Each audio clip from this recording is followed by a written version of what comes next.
15 Greatest Mysteries Regarding the British Royal Family. The royal family is a mystery wrapped in an enigma. They're secretive, and we have no idea what actually goes on behind closed doors. It's fascinating. We've got a list for you of the strangest, most mysterious things the royal family doesn't want you to know about. From murders to curses to hidden husbands. Keep watching to find out the 15 greatest mysteries regarding the British royal family. Number 1. The disappearance of King Edward V. In April of 1483, King Edward IV died, and his eldest son, Edward V, ascended the throne. The young king was only 12 at the time of his father's death. Before Edward V was able to take the crown, his uncle, the Duke of Gloucester, was appointed the protector of the realm. Mysteriously, the Duke of Gloucester sent Edward V and his younger brother to the Tower of London. The Duke stated it was for their own protection. However, it still remains unclear what he was actually trying to protect them from. 2 months later, in June of 1483, the Duke of Gloucester named himself King Richard III. Edward V and his brother never returned from the Tower of London. In 1674, the bones of 2 skeletons that matched the age and height of the brothers were found underneath the staircase in the White Tower at the Tower of London. Many questions are still left unanswered to this day. Did King Richard III murder his nephews to solidify his claim to the throne? Why did the young king go to the Tower of London in the first place? Were the brothers victims of King Richard III? Or was this a terrible misunderstanding? What do you think happened that fateful night? Number 2. Was Queen Elizabeth I a murderer? Amy Dudley was the first wife of Robert Dudley, Earl of Leicester. In 1560, Amy Dudley tragically fell down a flight of stairs at Cumnor Palace. At the time, Robert Dudley was rumored to be having a passionate affair with Queen Elizabeth I. In fact, Dudley was told of his wife's passing while he was with Queen Elizabeth at Windsor Palace. Was Amy Dudley murdered by people working for Queen Elizabeth I?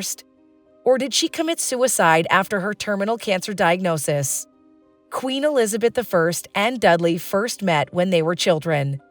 They leaned on each other during the tumultuous reign of Queen Mary.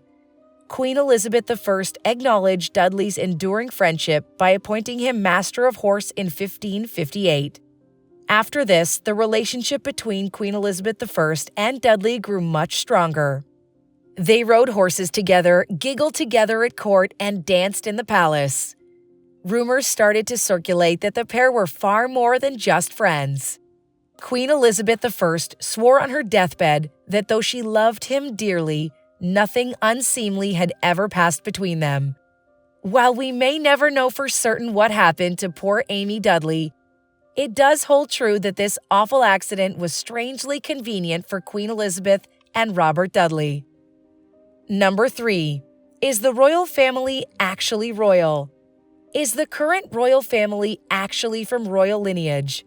The parentage of Queen Victoria has come under significant speculation recently. If this theory is found correct, it would undermine the legitimacy of the entire royal family. According to the rumors, Queen Victoria's real father is not Prince Edward, Duke of Kent. Her biological father is apparently a friend of her mother's. The evidence that supports this claim is based on the science of hereditary diseases. 3 of Queen Victoria's 9 children were diagnosed with the hereditary disease hemophilia.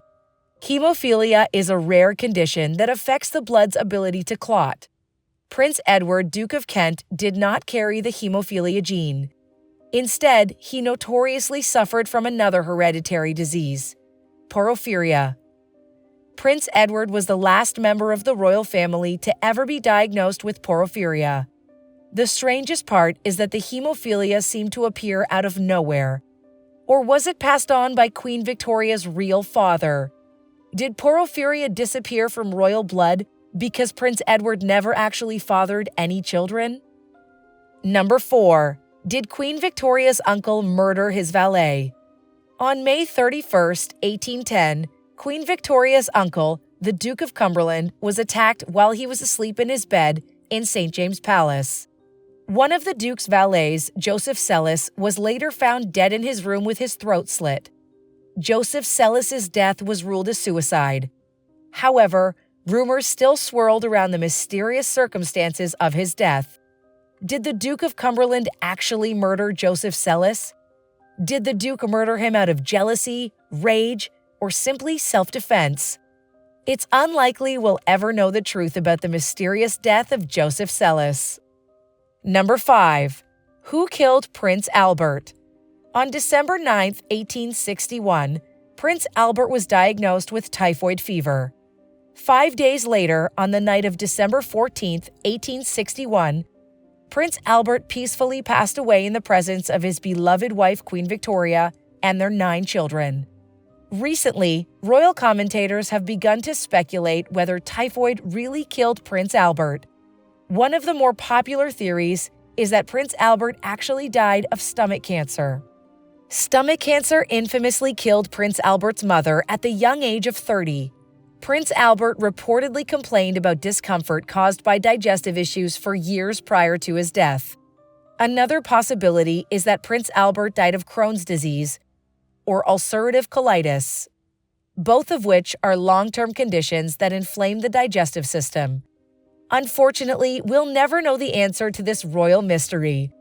Queen Victoria prevented any autopsy on her late husband. Prince Albert took his real cause of death to the grave. Number 6. What happened to Princess Louise? Rumor has it that Queen Victoria's 5th child, Princess Louise, had an illegitimate child. At age 18, Princess Louise had a fleeting romance with her brother's tutor and may have birthed a baby son. At the same time, the royal obstetrician's son adopted a newborn named Henry. The doctor told his children the baby was the son of Princess Louise. That adopted baby grew up to be Henry Lowcock. In 2004, Nick Lowcock, one of Henry Lowcock's descendants, attempted to resolve the matter once and for all. Unfortunately, he could not get a DNA sample from Henry Lowcock or Princess Louise. And thus, this family secret will be locked up forever. Number 7. Did Queen Victoria have a secret husband? Queen Victoria is notorious for her total love and devotion to Prince Albert. So much so that she declared a 2-year royal mourning period after his death. For the rest of her life, Queen Victoria wore widow's black to commemorate her late husband. Was this all for show? Royal diaries suggest that Queen Victoria married her servant, John Brown, in a secret ceremony. Queen Victoria's closest advisors referred to her as Mrs. Brown in private, while her children called John Brown Mama's lover. Queen Victoria's diaries are filled with tender snapshots of a life lived together side by side. Queen Victoria showered John Brown with affection. She gave him a house and often treated him like a member of the family. It's a historical fact that Queen Victoria had a deep love for John Brown. However, the true extent of their love remains a mystery. Did they have a secret marriage ceremony, or were these two just close friends? Number 8. Was Jack the Ripper a royal? Prince Albert Victor, Queen Victoria's grandson, was once suspected of being Jack the Ripper. Jack the Ripper was an unidentified serial killer who murdered a number of impoverished women in Whitechapel in London in 1888. People estimate he murdered around 5 women, although the exact number of his victims remains unknown to this day. In 1970, British physician Thomas Stowell published an article implying Albert had committed the murders during a fit of insanity caused by a serious case of syphilis. The international media became consumed by this extraordinary theory. They attempted to investigate the validity of the claim by looking into royal diaries, newspaper reports, and official records. Unsurprisingly, there was no real evidence supporting the theory that Prince Albert was anywhere near the East End of London in 1888. Number 9. Did Prince Alfred commit suicide? Prince Alfred, hereditary Prince of Saxe-Coburg and Gotha, died under mysterious circumstances at the age of 24. Prince Alfred was the first cousin of King George V. George V is the grandfather of Queen Elizabeth II. His firstborn son, Edward VIII abdicated the throne in 1936. As a result, George VI became king, which made Queen Elizabeth II heir to the throne. There are varying accounts of the cause of Prince Alfred's sudden death in 1899. His sister Marie wrote in her personal diaries that his health broke down before his untimely death. Other people close to the prince wrote that he was suffering from consumption problems. The Times reported that he had died of a tumor. In the book The Complete Peerage, a comprehensive magisterial work on the aristocracy of the British Isles, it's written that Prince Albert shot himself. While suicide is the more widely accepted cause of death, the royal family has never officially confirmed this account. Number 10. Who asked about Archie's skin color? In March of 2021, a tell-all interview between Prince Harry and Meghan Markle with Oprah was aired on TV. In it, Prince Harry and Meghan Markle claimed that a senior member of the royal family asked about the skin tone of their son, Archie. Who was this member of the family? Was it Prince William or King Charles III? Number 11. Did Edward VIII plot with Hitler? Edward VIII and his partner Wallis Simpson were Nazi sympathizers. According to some, the pair plotted with Hitler to overthrow the crown during World War II.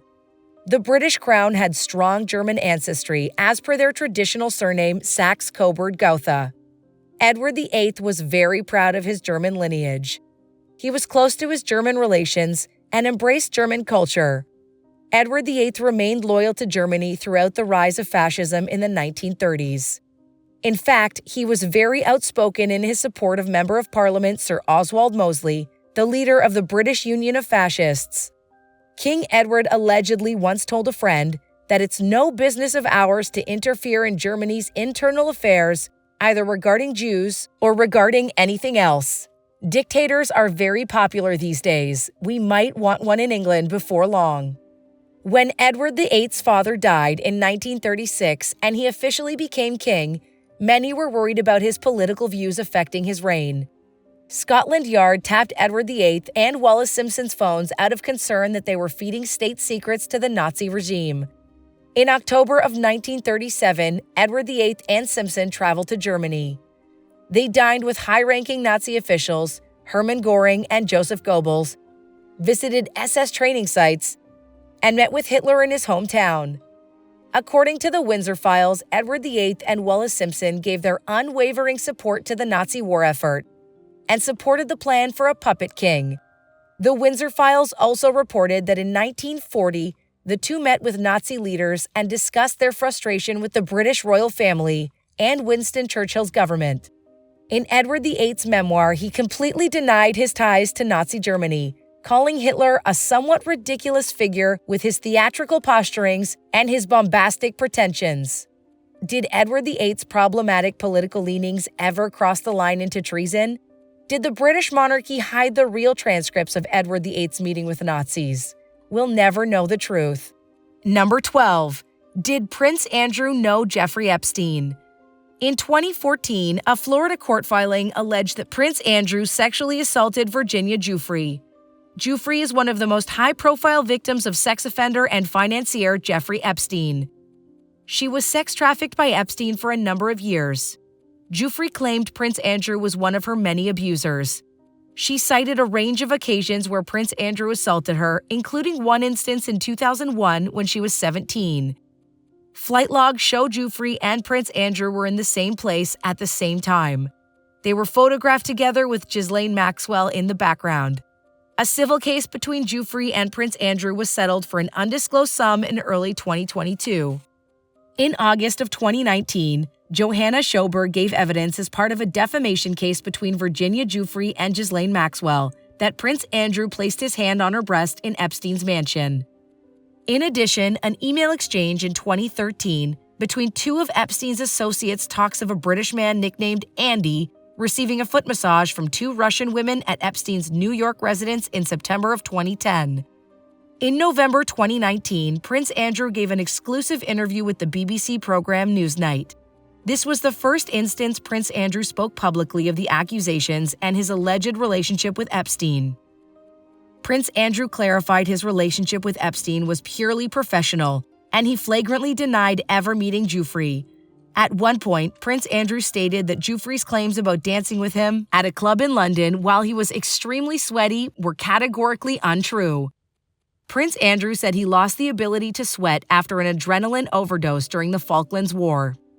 Doctors have since rebutted this explanation, saying that an adrenaline overdose can actually cause excessive sweating, not the opposite. This was one of the many highlights of one of the strangest interviews ever broadcast on British TV. As a result of these accusations, Prince Andrew was stripped of his royal and military titles. Since 2019, Prince Andrew's made very few public appearances. Many people firmly believe he was a main associate of Jeffrey Epstein. It's suspected he committed far more crimes that were conveniently buried under the rug by the Crown. The public still has questions regarding the accusations directed at Prince Andrew. Why did he settle in court if he was innocent? How close was he to Jeffrey Epstein? Are there any other victims that have been silenced with money? Number 13. Was the Queen involved in Diana's death? In 2003, Princess Diana's former butler, Paul Burrell, published a note that he claimed had been written by Diana in 1993. The note stated that Diana's ex-husband, King Charles III, was planning an accident in Diana's car, involving brake failure and serious head injury, so that he could marry again. In 1995, Diana reportedly expressed similar sentiments to her solicitor, Lord Michon. In the note, Diana speculated that she and Camilla would be put aside for Charles to marry Tiggy Legg Burke, the former nanny of Prince William and Harry. Was Queen Elizabeth II involved in Diana's death? Did she enlist MI6 to carry out an assassination? Number 14. Who is Prince Harry's father? James Hewitt is a former cavalry officer in the British Army. In the mid-1990s, he confessed to having an affair with Princess Diana while she was still married to King Charles III. The affair happened in the early 1980s, which coincides perfectly with Prince Harry's conception. There is no tangible evidence the pair are related in any way. However, the resemblance between the two is uncanny. Number 15. Was the strawberry leaf tiara cursed? In 1861, Queen Victoria's husband, Prince Albert, commissioned a tiara as a wedding gift for Princess Alice. Shortly after the strawberry leaf tiara was completed, Prince Albert passed away. After the death of her father, Princess Alice moved to Germany to be with her family. While in Germany, Princess Alice and 2 of her children died of diphtheria. Her strawberry leaf tiara was gifted to her surviving son, Ernest. Ernest's wife, Grand Duchess Victoria Melita, wore the tiara to the coronation of Tsar Nicholas II of Russia. In 1903, their only child died of typhoid fever, followed by the divorce of the couple in 1905. Ernest presented the tiara to his second wife, Eleanor of Solms-Hohenzollern-Lich, in 1905. The eldest son of Ernest and Eleanor, George Donatus, married Princess Cecil of Greece and Denmark. The princess wore the tiara to the coronation of King George VI in 1937. Later that year, George, Cecil, their 2 young sons, and Grand Duchess Eleanor were all killed in an airplane crash. The strawberry leaf tiara was found in the wreckage in pristine condition. It has never been worn since. Can you think of any more mysteries regarding the British royal family? Let us know in the comments section below. Thanks for watching, and we'll see you in the next video. Don't forget to hit that like and subscribe button if you enjoyed it. Until next time.